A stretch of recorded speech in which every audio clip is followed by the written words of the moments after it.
එක පොඟුරක් අතට ගත්තා ආසාවකින් නොදැන සිටියා ජීවිතේම විනාශ වෙනවා කියලා මොළය සෙමින් සෙමින් අඳුරු වෙනවා තීරණ ගන්න බැරි වෙනවා මතකය නැති වෙනවා හදවත දුර්වල වෙනවා හුස්ම හිර වෙනවා අක්මාව වකුගඩු සෙමින් මැරෙනවා රාත්‍රියක් නින්ද නැතුව ඇවිදිනවා ශරීරේ තුවාල මනසේ තුවාල දෙකම එකට රිදෙනවා එයා විතරක් නෙමෙයි දුක් විඳින්නේ අම්මාගේ කඳුළු තාත්තාගේ බර හුස්ම බිරිඳගේ රාත්‍රී තනිකම දරුවන්ගේ ප්‍රශ්න අප්පච්චි කොහෙද කියලා අහන කුඩා හඬ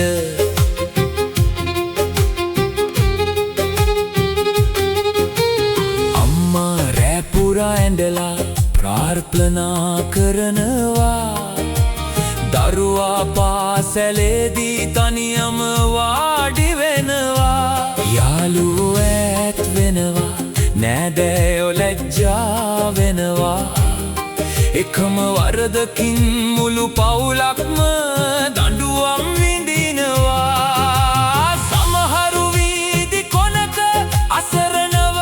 මැරෙනවා සමහරු සිරගෙදර අඳුරේ දින ගණන් ගනිනවා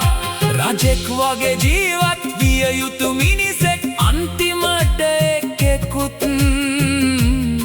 නැතුව තනියම යනවා මේක එයාගේ පමණක් කතාවක් නෙමෙයි